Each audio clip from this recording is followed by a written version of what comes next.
Michelle Ling got into UC Berkeley in 1988. And consider this. When she was in college, Asians were just 3% of all Americans. But they were 15% of students at Harvard, about 20% at Stanford and MIT, and fully a third of students at Berkeley. But I do remember seeing a lot of Asians and thinking, God, there's a lot of Asians here. We talk about it amongst ourselves all the time. And this is like, white people don't know about this. But, you know, there's names. There's FOBs, fresh off the boat. There's ABCs, people like me, American-born Chinese. You know, then there's gradations. American-born Chinese, there's Twinkies.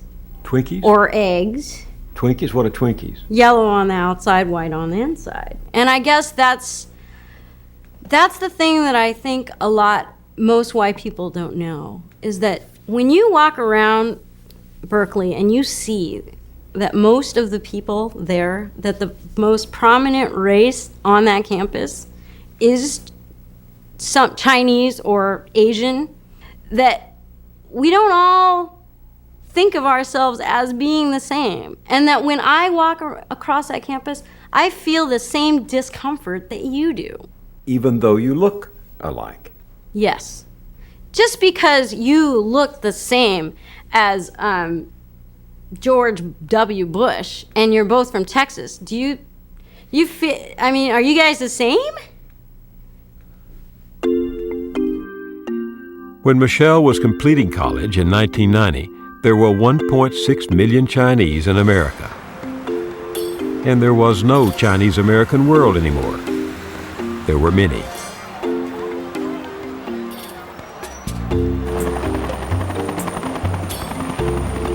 There were illegal immigrants trying to slip in undetected in the holds of ships.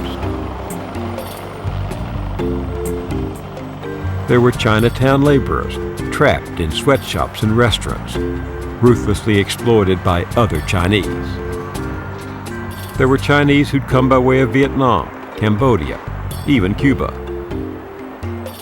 There were political refugees after Tiananmen Square. And on January 20th, 1990, there was one elderly man, visa in hand, his wait now over. When I got on the plane and to the United States, the first thing I thought of, why I was so old now. If I would be 40 years ago, that would be wonderful. But that's too late. But the second thought, well, I'm still lucky. A dream comes true. I'd be in the United States. I stepped on the place I longed for a long, long time.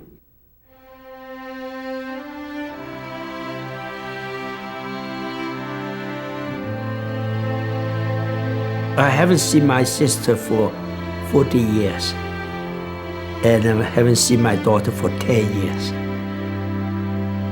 He looked around the airport and he's so happy. And his tears come up. He said, finally, I'm here. And I say to myself, I'm free. I can speak freely. I can speak what I want to say.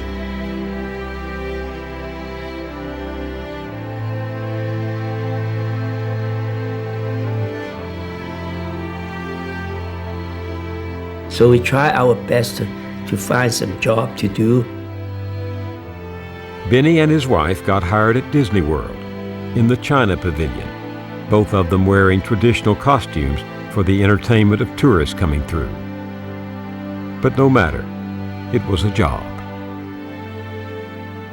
That's my first car, it's 1990 Dodge Shadow. We went to Daytona Beach, went to Busch Garden, all by my car. I like driving, really. Driving is much fun than bicycle.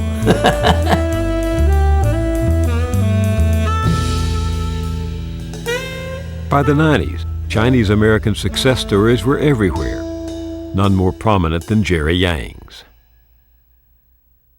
It still amazes me every day of coming to Yahoo, where, we started in an office of 1,700 square feet. Actually, we really started in a trailer at Stanford University of less than 100 square feet, and now, we're in a complex of a few million square feet.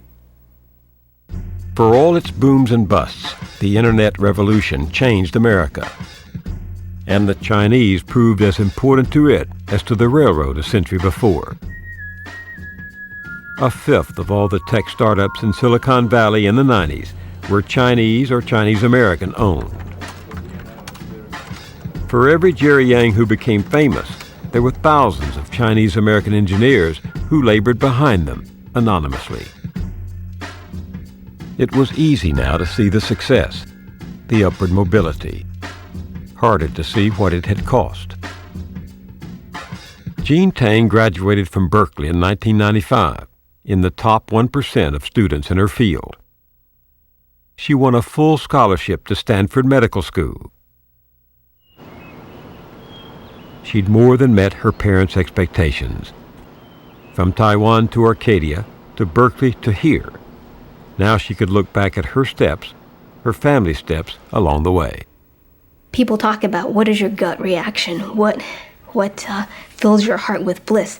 That feeling is harder for me to tap into because kind of overshadowing that feeling is what is best for my family. My parents have told me times are still tough for them because the business didn't go well and the store closed, but in their hearts they feel like they are successful in their colleagues' and peers' eyes because my brother and I are doing well. I used to think comparing my life with friends whose parents are more standoffish and the unit structure is not the family, the unit structure is the individual. And I've always thought wow, how refreshing that your parents don't care so much about what you do.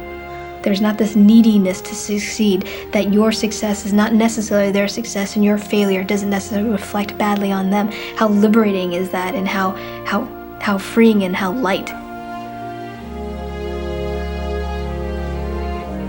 My parents will always live through my life and my brother's life.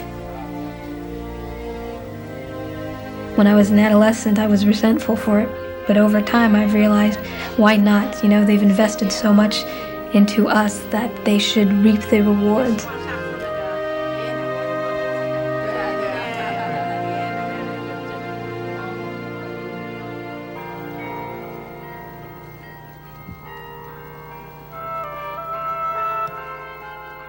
Michelle Ling's family was taken aback when suddenly she announced she was stepping off the model minority track after being groomed for it all her life.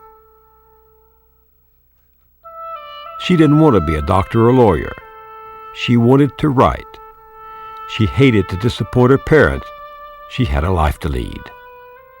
My family is the most important thing to me, absolutely. And my parents' approval has always been of tantamount importance. Whether I like it or not, it has always, to this day, when I think about it, trying to find out if I can make my dad proud of me before he's, dead, is important. It brings me to tears to think that I could be, not as successful as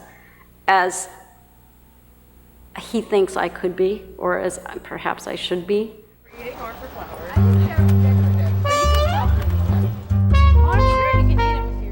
Chinese American, model minority, dutiful daughter.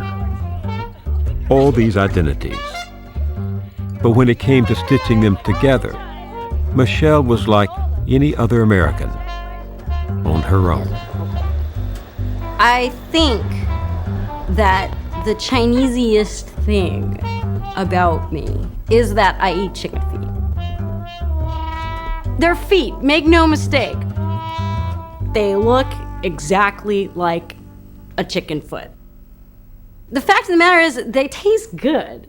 They're kind of good. I wouldn't eat them every day, and I don't think I have to eat them every day. So what does this have to do with the American dream? That is the American dream, that I get to eat Chinese chicken feet when I want, where I want, but I can choose not to eat them. And I can eat hamburgers if I want. I get to choose whether or not I want to be Chinesey or Americanized or black or white or whatever.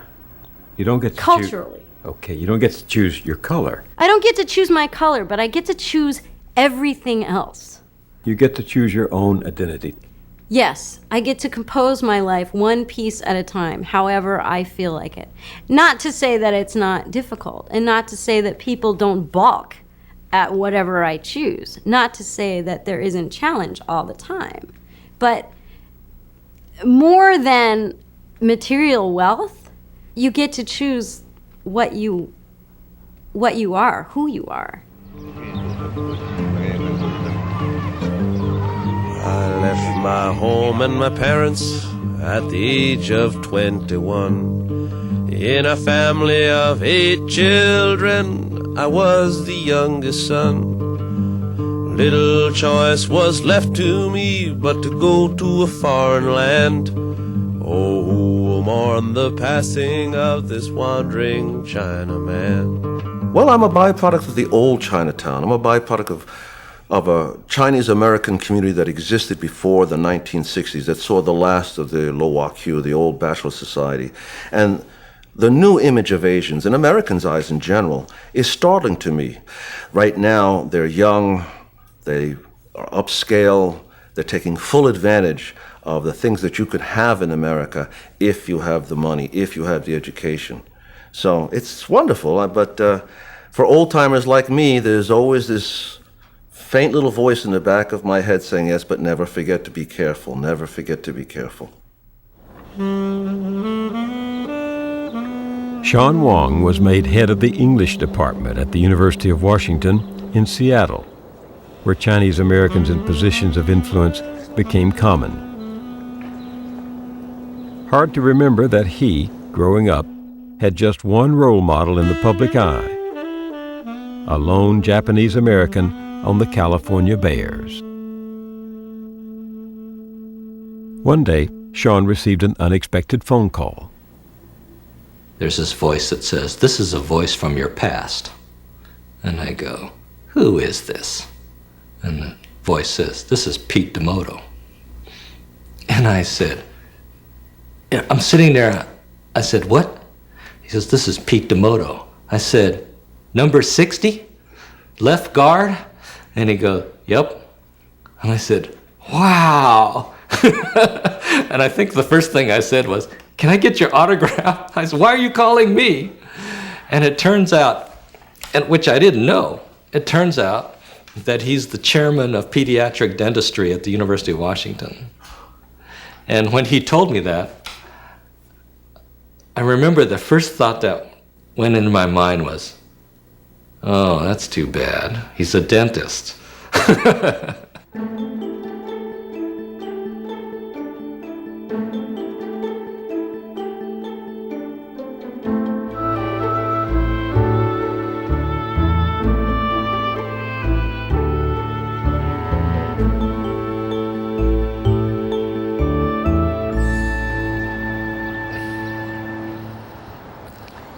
Family drew Benny Pan and his wife to Queens, New York.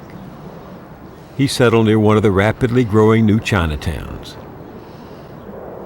If I want to be my life the rest in the United States, why should I not be an American citizen? Then I can be as just one of the whole family, right? And I became an American citizen. I got it in 1999, after I've been here for 10 years. I'm sorry that my wife got the same thing as me on the same day, but after only half year, she passed away. She passed away on June 4th, 2000 years. She couldn't have any chance to enjoy to be an American citizen. I'm sorry about that. But I'm still thinking of, I'm so lucky I got everything, really.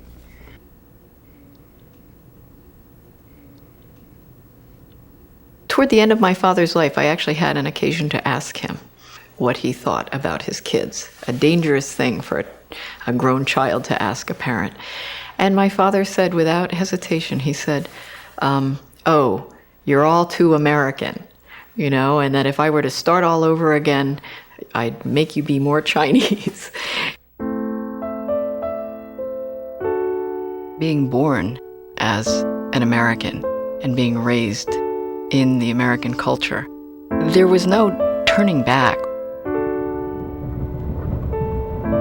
But I felt that I really should go back to my father's hometown.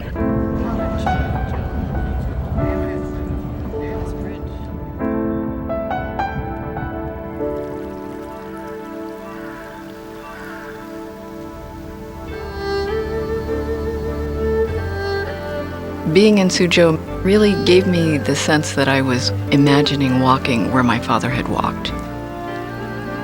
The spirit of not only my father, but generations before my father. That this is where some of my history and imagined memory lies. Hundreds of years before my family became American.